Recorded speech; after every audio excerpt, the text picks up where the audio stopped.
সংসদীয় আসন পুনর্বিন্যাসের প্রতিবাদে আজও বিক্ষোভে নেমেছে ফরিদপুর ও পাবনাবাসী। আর বাগেরহাটে চলছে সকাল সন্ধ্যা হরতাল।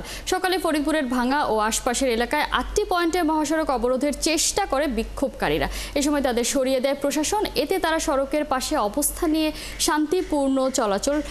শান্তিপূর্ণ কর্মসূচি পালন করে। যান চলাচল স্বাভাবিক রয়েছে। এদিকে ফরিদপুরের সংসদীয় আসন পুনর্বিন্যাসের প্রতিবাদে বিক্ষোভ অবরোধ ঘিরে আইন শৃঙ্খলা বিঘ্নের ঘটনায় পুলিশ মামলা করেছে বলে জানা গেছে। সংসদীয় আসন পুনর্বহালের দাবিতে বাগেরহাটে চলছে সকাল সন্ধ্যা হরতাল। জেলা শহর থেকে দূরপাল্লার যান চলাচল বন্ধ রয়েছে। ফরিদপুরের ভাঙ্গায় সংসদীয় আসন পুনর্বিন্যাসের দাবিতে অবরোধের বিষয়ে বিস্তারিত জানাতে এই মুহূর্তে আমাদের সাথে যুক্ত হচ্ছেন মনিরুল ইসলাম টিটু। অবরোধকারীদের সড়ক থেকে সরানোর পর তারা এখন কোথায় অবস্থান করছে আর সেখানকার সবশেষ পরিস্থিতি কি?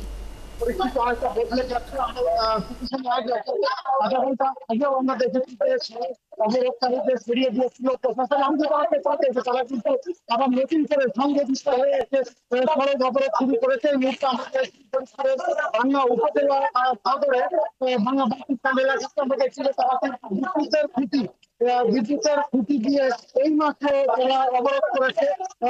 এর আগে সকাল থেকে যখন তারা অবরোধ করার চেষ্টা করে তখন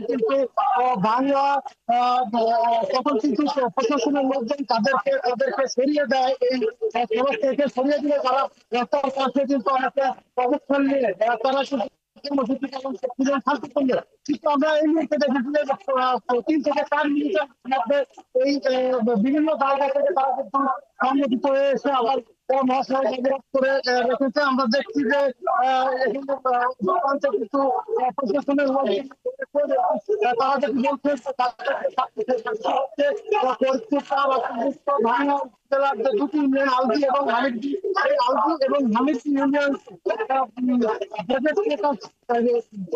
পাশের প্রতি 2 আসনের এর প্রতিবাদে তাদের এই আন্দোলন তারা চাচ্ছেন যে কোনো মূল্যে তারা তাদের ভাঙা উপজেলার সাথে এরকম 4 আসনে তারা রাখতে চান।